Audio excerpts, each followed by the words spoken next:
Radio Luminol avec Alain Dumas est présenté par Accommodation Chaloux. La bière au meilleur prix dans le plus gros des réfrigérateurs. Avec Alain Dumas, un regard coloré sur l'actualité. Bienvenue à Radio Luminol, Rémi Tremblay, Frédéric Desjardins.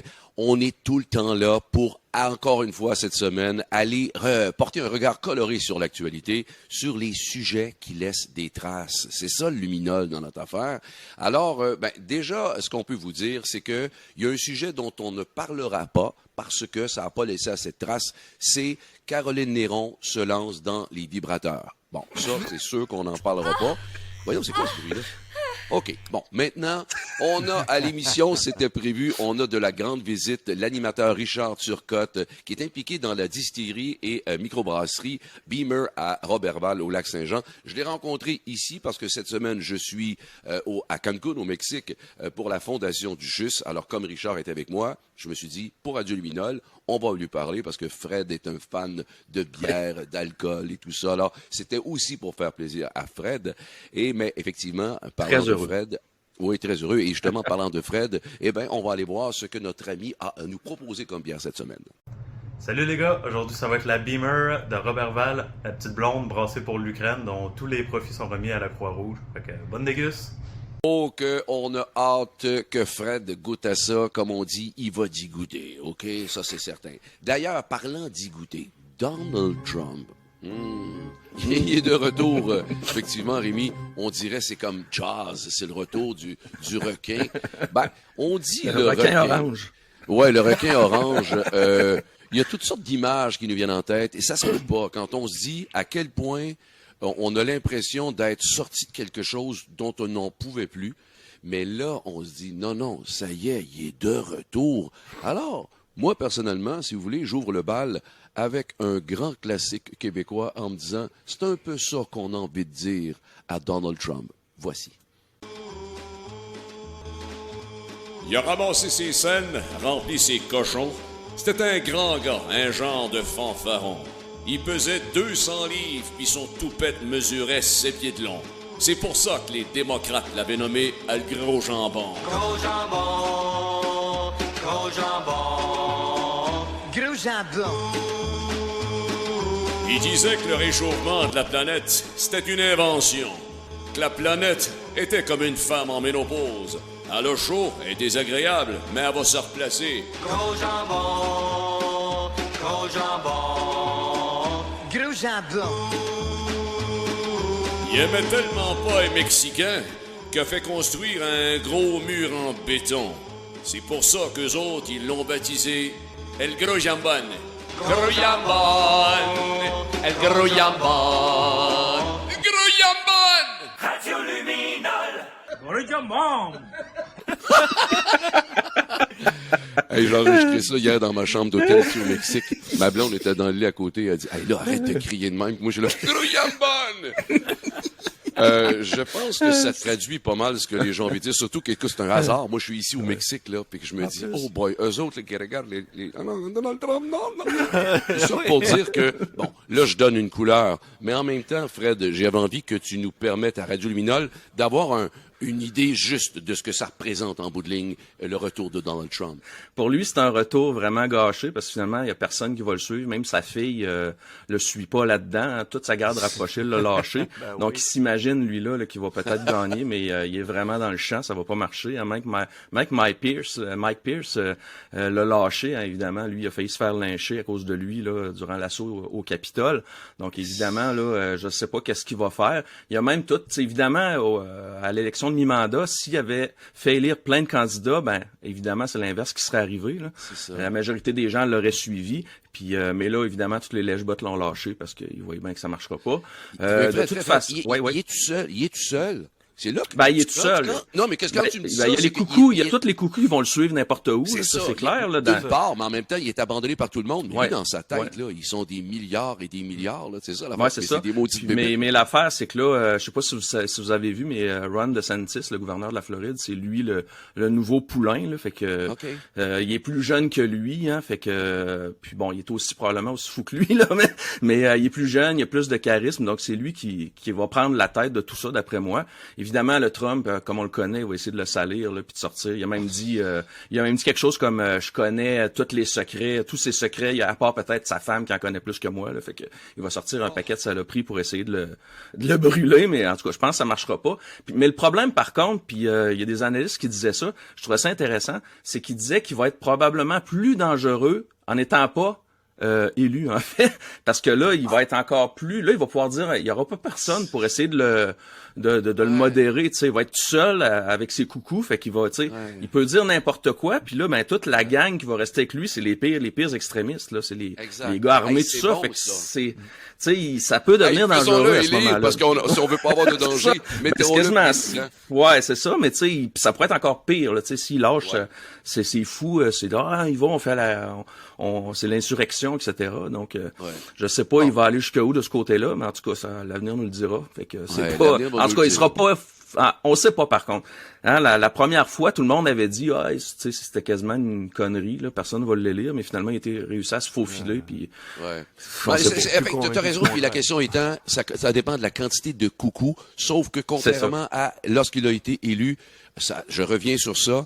Aux États-Unis, il y a plein de gens qui s'étaient pas présentés. Maintenant, il y a des gens qui ont fait comme que c'est ça. Je pense que le réflexe va être un peu plus représentatif de l'électorat, puis les gens vont davantage se manifester. Rémi, maintenant, toi, tu t'es dit quoi quand t'as vu que Donald Trump revenait?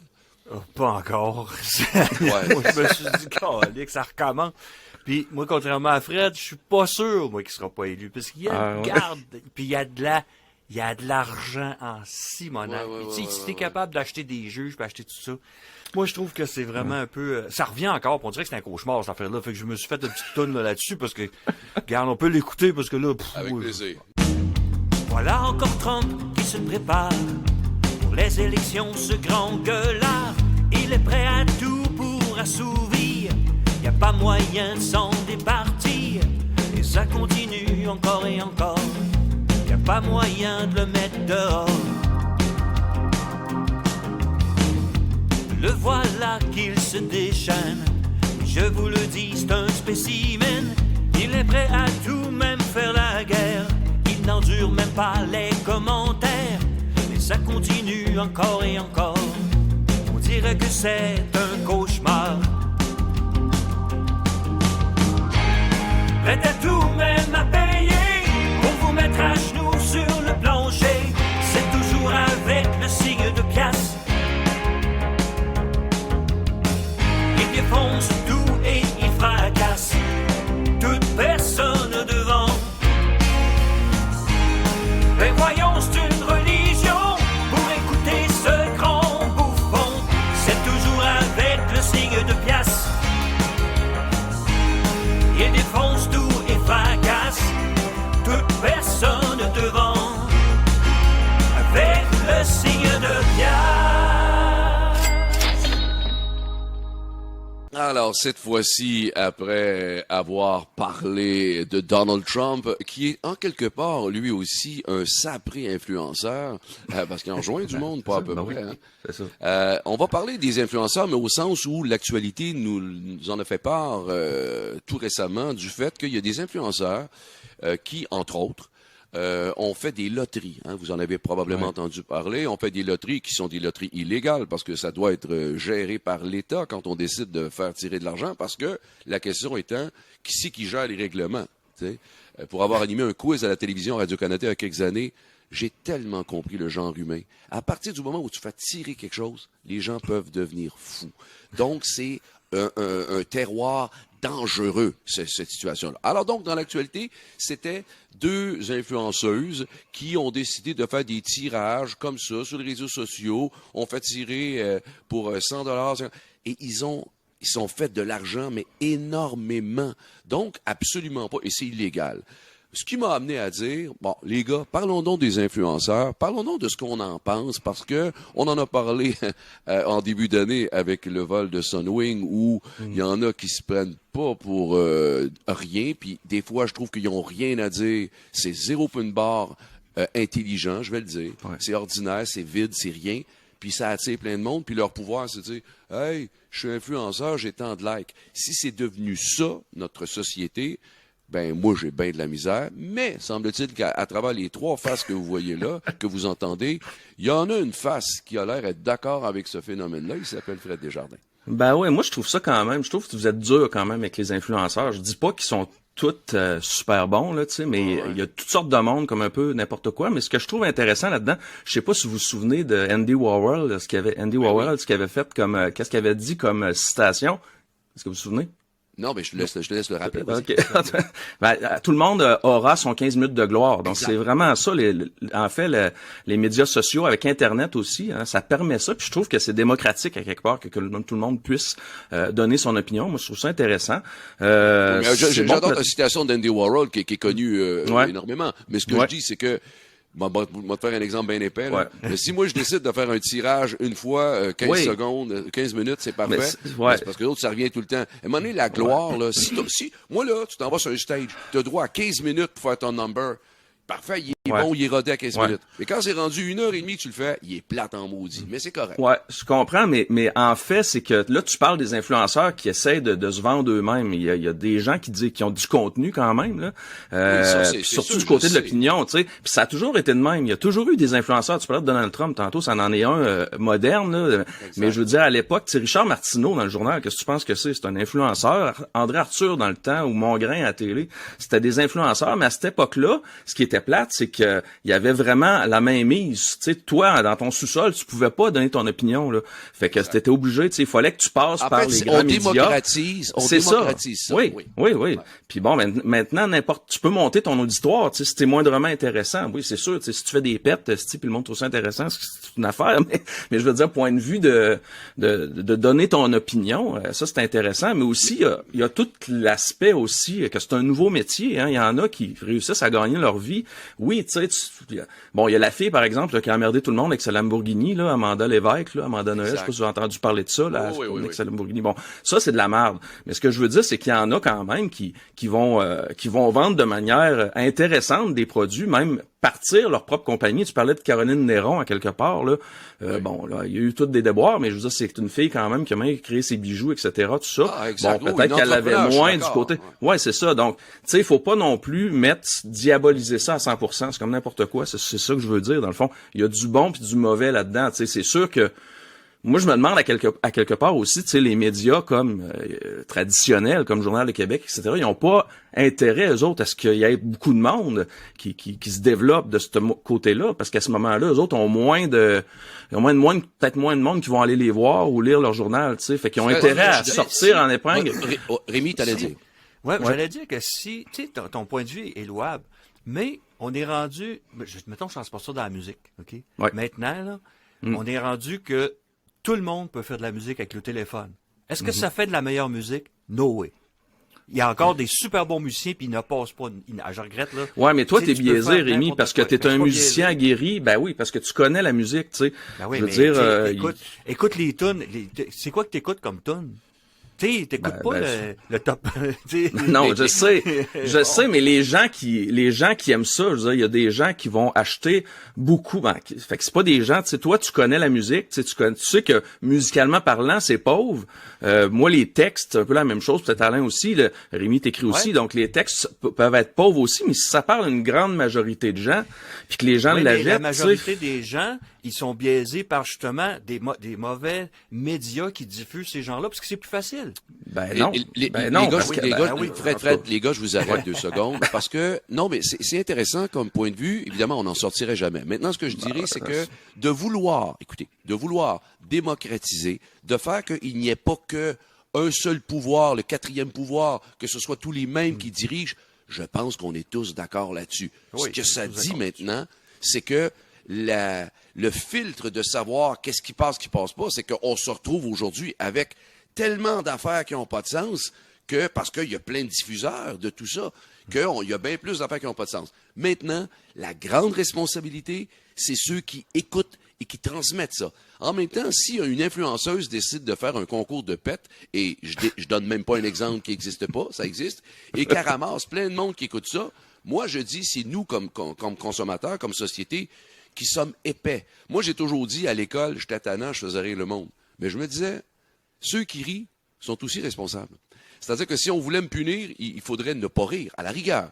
Alors, je retiendrai que tous ces points de vue-là sont bons. Je comprends qu'on en arrive à se dire qu'on veut permettre, Fred, tu as raison, on veut permettre de démocratiser. Évidemment, Rémi, il y a lieu de dire ça a-tu de la valeur, ça n'a pas de valeur. La seule chose pour laquelle on est d'accord, puis Fred, tu l'as dit aussi au début, c'est que on doit quand même bannir ceux qui vont à l'encontre d'un certain ordre social, d'une certaine logique de choses, des choses illégales, ça marche pas, et des choses qui portent atteinte aux gens, ça marche pas non plus.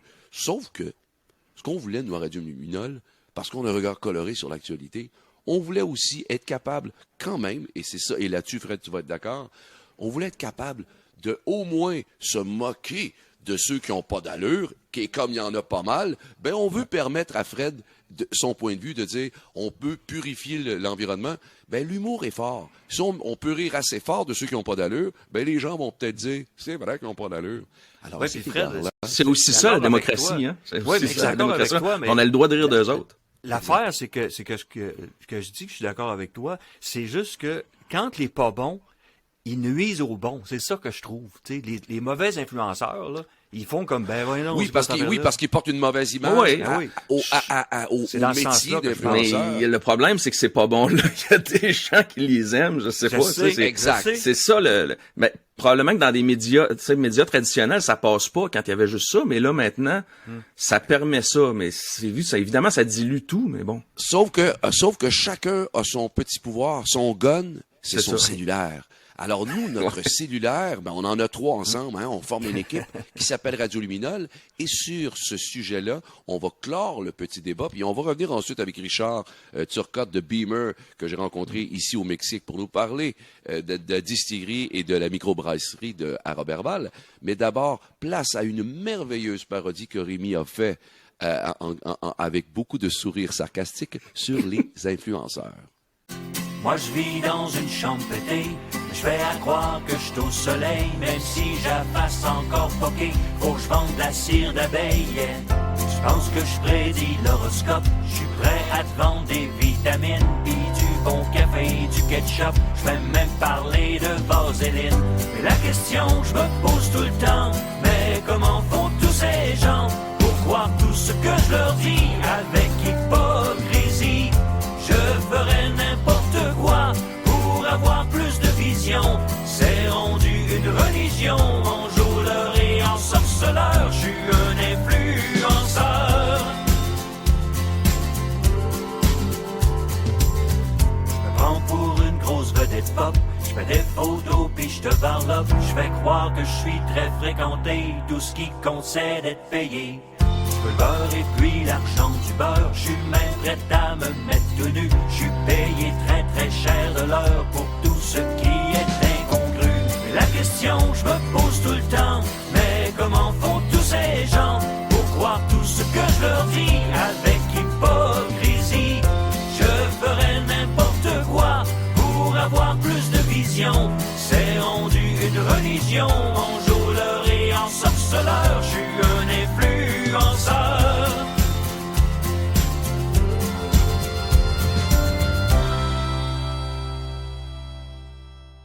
Radio Luminol. Alors, comme prévu, Richard Turcotte est avec nous à Radio Luminol. Richard, pour l'entrevue, parce que bon, ça parle d'alcool, là, je veux dire, j'ai pensé à un concept qu'on pourrait faire. OK. Ça a un lien avec la prohibition? Pas pantoute. Donc, Richard, ça n'a aucun rapport avec la prohibition? Non, Alain. OK. OK. Ben, OK. Mais là, mais dis-moi au départ, là, pourquoi ce nom-là, Beefeater, tu sais? Non, c'est pas Beefeater, c'est Beamer, Alain. Beamer. Ah, OK, parfait. Okay. Pourquoi Beamer, tiens? Ben, Beamer, en fait, c'est quelqu'un qui a existé pour vrai. Ah. C'est Horace Jensen Beamer, qui est un Américain qui est venu des États-Unis pour... c'est un ingénieur contracteur. OK. Donc, fin des années 1800, il est venu pour construire le chemin de fer entre Québec et Roberval. Ah, OK. Et il l'a fait, évidemment. Ouais. Puis quand il est arrivé au Lac-Saint-Jean, il est tombé en amour avec la place, tombé en amour avec le lac, tombé en amour avec une femme qui venait du coin aussi.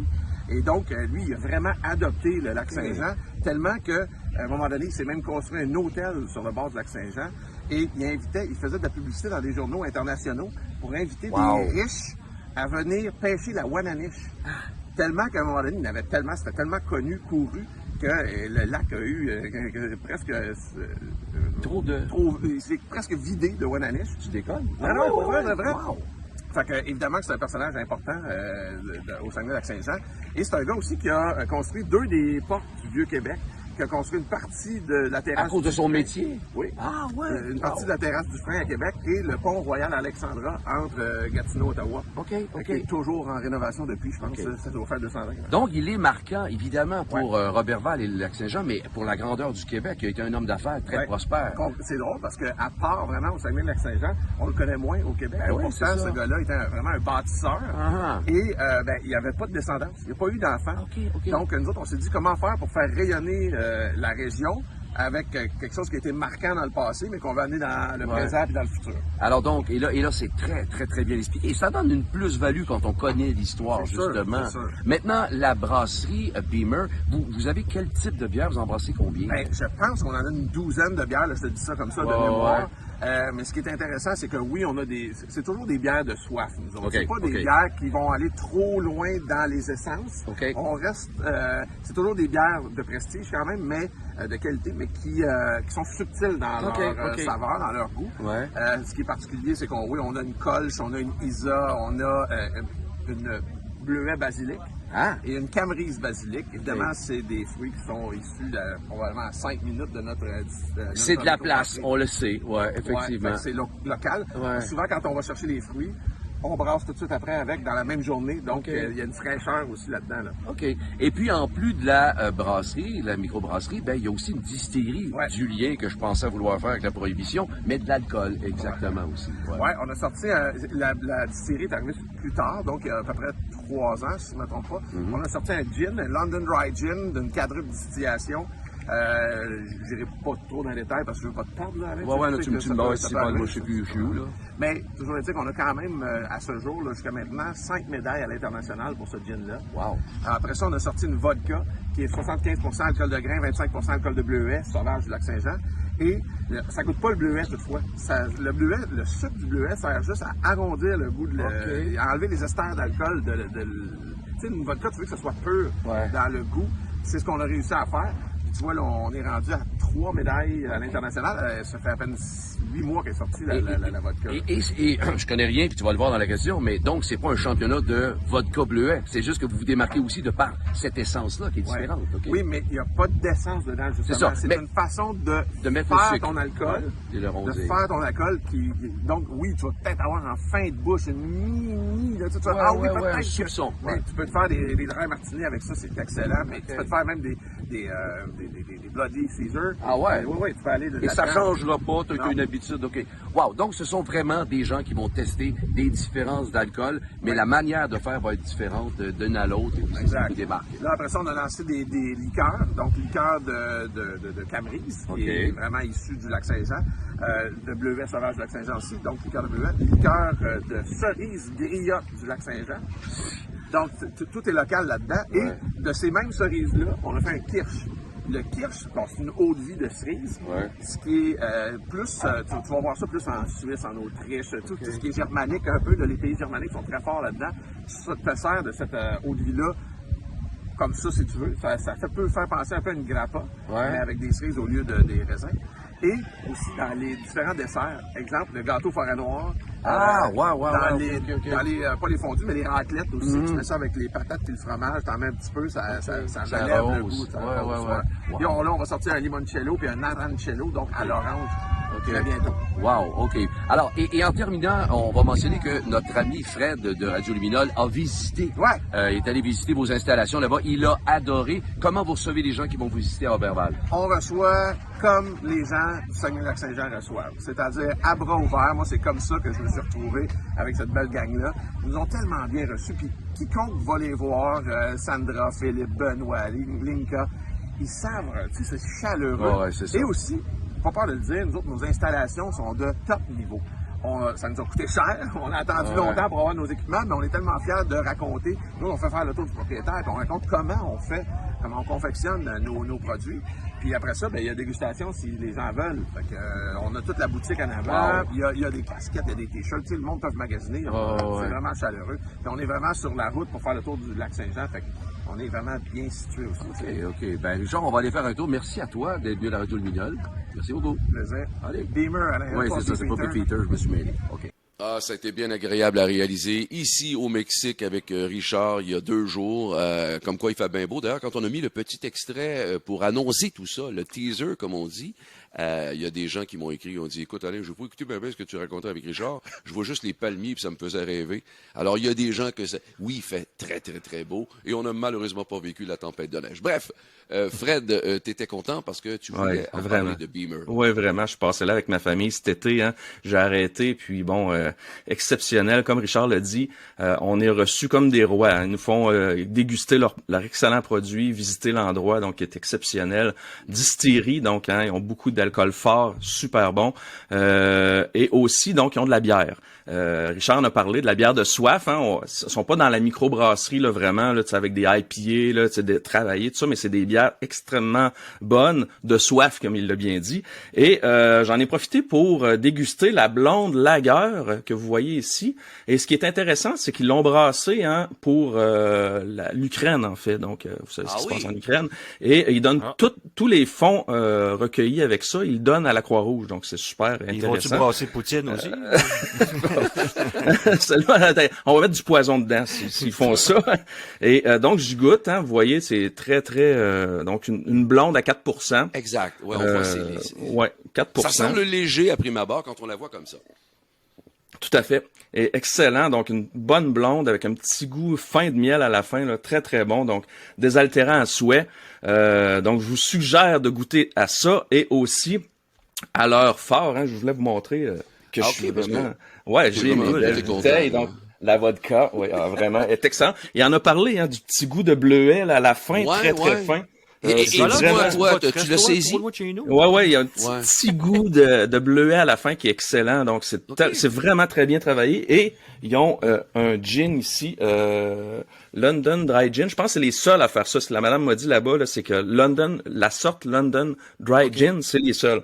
Donc, des produits excellents, là, sincèrement, ils ont gagné des prix, il l'a dit d'ailleurs. Ben oui, c'est quoi ton adresse? C'est quoi ton adresse, Fred? On va vous inviter. On va se faire une bonne dégustation de tout ça, mais je te suggère l'été prochain, peut-être cet hiver, je sais pas, là, d'aller les voir. C'est vraiment magnifique comme endroit. Et on terminera en disant, on va t'appeler Fred Beefeater, tiens, tant qu'à déconner sur la chose. Écoutez, ça a été encore une fois agréable de faire ce podcast Radio Luminol avec Alain Dumas, Fred Desjardins et Rémi Tremblay. On vous invite à être des nôtres la semaine prochaine. Je serai au Québec. Ben oui, on peut pas toujours vivre au Mexique. Alors, il y a de la neige, hein? Il y a de la neige. Oui, je le sais, je suis préparé, j'ai mes pneus d'hiver. Bonne semaine tout le monde. À la semaine prochaine. Bye bye. Salut. Radio Luminol, un regard coloré sur l'actu.